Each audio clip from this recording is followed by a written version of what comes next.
No podemos entender ni la poesía de Tomás Morales, ni la pintura de Néstor, ni las vanguardias que se asientan después en torno a la Escuela Luján Pérez, sin entender el Puerto de la Luz.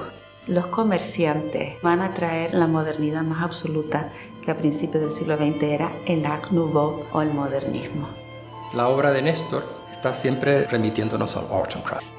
Él está utilizando todo ese código para reinterpretarlo y ponerlo en la modernidad. Néstor y Tomás Morales tienen una afinidad enorme en lo que es la búsqueda de los elementales. Uno en la poesía y otro en la pintura.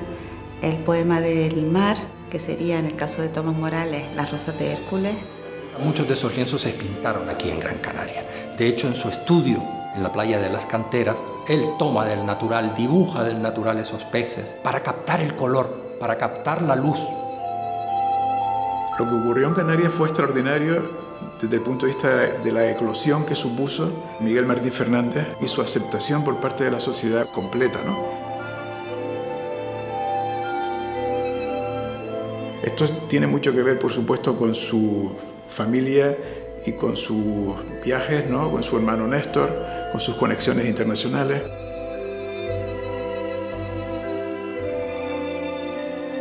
Cuando la autarquía rechaza de alguna forma la arquitectura moderna en España, no es de extrañar que Miguel adopte aquello que había estado experimentando para el turismo, en general para su arquitectura. Y entonces construye la ampliación del Hotel Santa Catalina ya en el nuevo estilo que habían desarrollado él y su hermano anteriormente. Néstor crea esa arquitectura junto con su hermano Miguel para darle trabajo a los canteros, a los ebanistas. Igual que el traje típico, si no llega a ser por Néstor, los calados en Gran Canaria se hubieran perdido. Nos dice, cuidemos el paisaje, cuidemos nuestro pueblo, cuidemos la artesanía. ¿Y qué hubiera sido de Néstor si hubiera seguido? Pues creo que estaríamos hablando de un pintor que entraría ya en el mundo del surrealismo. El surrealismo está en la base de toda esa modernidad en Canarias y en España. No hace que haya menos importancia del realismo mágico ni del racionalismo arquitectónico. Hay que percatarse también que Dalí se inspira en el poema del mar, que cuando se expone en Madrid lo iba a ver día a día. Federico decía, está obsesionado con Néstor. La Escuela Luján Pérez es para mí esencial en la construcción de la vanguardia en Canarias. Realmente aglutinó tal cantidad de gente con talento y tal cantidad de gente con inquietudes que en el año 1929 la Escuela Luján Pérez tuvo una exposición que fue saludada por Pedro García Cabrera, Eduardo Westerdal y Pestana Nóbrega como la gran exposición de la vanguardia. También recuerdo todavía, porque eso es una cosa muy importante para contar esta historia de la vanguardia en Canarias, la biblioteca fabulosa que tenía Felo Monzón. Mi padre, Santiago Santana, ese grupo de Juan Jaén, Eduardo Gregorio, Plácido Fleitas, salían a pintar la realidad de la canariedad. Realmente si entendemos indigenismo como ese arte que reflejaba los rostros del sur de la isla y también los trabajos tanto urbanos como rurales, es una corriente que surge a partir de la creación de la Escuela Luján Pérez. La escuela no se entendería sin Felo Monzón y Felo Monzón no se entendería sin la escuela. Él es el que apoya a sus amigos, el que trae el libro de Franz Roh a la Escuela Luján Pérez, el realismo mágico, el que le va a prestar a Manolo Millares My Life de Dalí, el que consigue la revista Estudio. Por alguna razón extraordinaria es el eje sobre el que se va a mover esa escuela, siendo un hombre que había estado preso en el penal de Gando hasta 1947. Hay una serie de poetas que empiezan a hacer publicaciones más o menos clandestinas. La primera va a ser Antología Cercada, en la cual participa precisamente Agustín Millares Sal, y luego se va a fundar por parte de Rafael Roca y los hermanos Agustín y José María Millares y Manolo Millares, que era el diseñador de la revista, Planas de Poesía. Tienen cabida poemas de la época, pero también tienen cabida los diseñadores, que eran precisamente esos artistas de vanguardia que de alguna manera querían volverse a reenganchar en algo que tuviese que ver con la modernidad. está Juan Ismael, la propia Elvira Tascovi, el propio Manolo Millares. Felo Monzón no estaba todavía porque aún estaba en silencio, pero en el año 49 hay una editorial con una frase de Diego Rivera que dice que si tuviese que pintar el cuarto jinete del Apocalipsis, pintaría el arte abstracto. Manolo Millares se toma eso como una ofensa directa y se marcha de Planas de Poesía y funda la DAC, los Arqueros del Arte Contemporáneo. ¿Cuál era la intención de este grupo?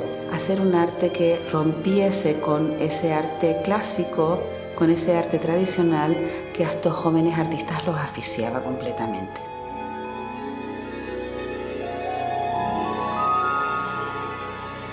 Nadie entraba en la sala.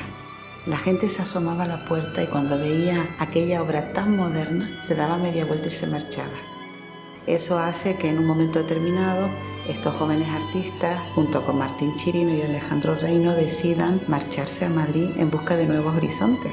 Mi padre se queda solo en Canarias y mi padre desde 1958 fue director de la Escuela Luján Pérez. La Escuela Luján Pérez es en aquel momento un semillero de libertad, de innovación, y es ahí donde Raffaelli desarrolla su actividad en la abstracción.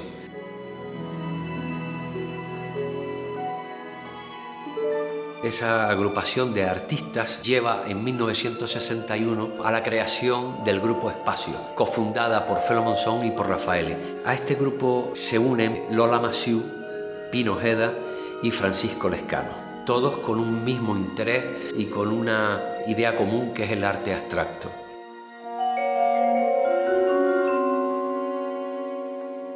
En diciembre de 1965 tiene lugar una exposición, de hecho sin precedentes incluso en España. Era la exposición Dosi, organizada por Maud Westerdahl y por María Belén Morales en Tenerife, primero en el Círculo de Bellas Artes y después en el Instituto de Estudios Hispánicos del Puerto de la Cruz. En esa exposición participaron artistas de procedencia tan diversa como Pita Brodshead, que venía de Estados Unidos, Tanja Tambellus de Suecia, y Lola Massieu y Jane Millares, que venían de Las Palmas de Gran Canaria. Es decir, participan ellas como pintoras, pero también hay una participante como poeta, que es Pino Ojeda. De hecho, de nuevo volvemos a tener esa interrelación entre la pintura y la poesía, pero también esa sororidad con distintas mujeres, con distintas artistas de distintas procedencias. Una figura también significativa de esa segunda modernidad en Gran Canaria fue Fermín Suárez Valido, ¿no? Desarrolló algunos proyectos como el de la gasolinera de Tomás Morales. Volviendo a los arquitectos que no habían trabajado antes, ¿no? Están, por ejemplo, Salvador Fábregas, que hace el Hotel Concorde, o Pedro Massieu, que hace el Hotel Los Bardinos. La apuesta económica por el turismo fue una oportunidad para el desarrollo de la arquitectura moderna de nuevo en Canarias. Ahí encontró su espacio Manuel de la Peña, un arquitecto también muy interesante desde el punto de vista formal sobre todo, ¿no? Peña era un arquitecto con multitud de inquietudes. Manifestaba o intentaba manifestar la estructura en el exterior de la fachada.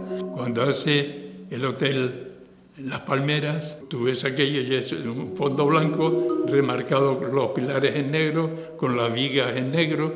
Cuando habían curvas, entonces sí que retraía la estructura para que el paño curvo se manifestara en su totalidad, ¿no? Hicimos un hotel pequeño de 80 habitaciones, el Hotel Folías, el primer hotel del sur. Incorporamos por primera vez a artistas canarios, a Manolo Millares, César Manrique, Pepe Damaso y una escultura en la entrada, un móvil, que era un viento de Martín Chirino.